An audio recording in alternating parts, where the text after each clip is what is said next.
James a été traîné au centre du ring.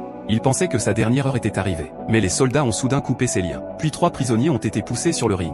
Leur adversaire était cet homme étrange qui se tenait devant eux. L'homme a salué tout le monde poliment, puis il a commencé à contracter ses muscles d'acier. Sa présence intimidante a fait reculer les 3 autres de peur. Mais s'ils voulaient vivre, ils n'avaient pas d'autre choix que de se battre. Mais dès qu'ils se sont approchés, l'un d'eux a été mis au tapis d'un seul coup de poing. Les 2 autres ont foncé ensemble. Mais leurs attaques étaient aussi inoffensives qu'une caresse. En quelques mouvements décontractés, il les a tous envoyés au tapis. Puis ce fut au tour de James de se battre. Il a décoché une frappe puissante, et a envoyé l'homme valdingué hors du ring.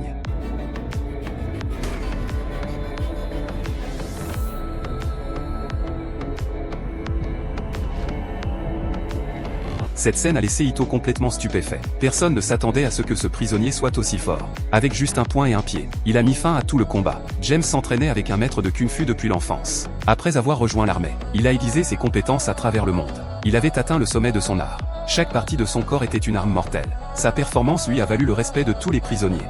Le directeur Colin l'a gentiment prévenu, connaissant le tempérament d'Ito. Il ne laisserait jamais passer ça. Il a dit à James de rester sur ses gardes et de se préparer au pire. Et ça n'a pas manqué. Le lendemain, James a été ramené sur le ring. Cette fois, Ito a aligné 3 combattants, des soldats experts en karaté pour l'attaquer ensemble. Mais face au roi du combat, il n'avait aucune chance. James s'est appuyé sur sa force explosive et son agilité, et a mis les 3 au tapis en un instant. Il s'est un peu retenu. Il n'a pas cherché à tuer. Après tout, il était encore en territoire ennemi. Il ne voulait pas aggraver son cas, mais la cruauté d'Ito allait bien au-delà de ses attentes. James savait que s'il n'agissait pas vite, il finirait par mourir ici. Alors il a décidé de s'allier aux autres prisonniers, pour trouver un moyen de s'évader de cet enfer.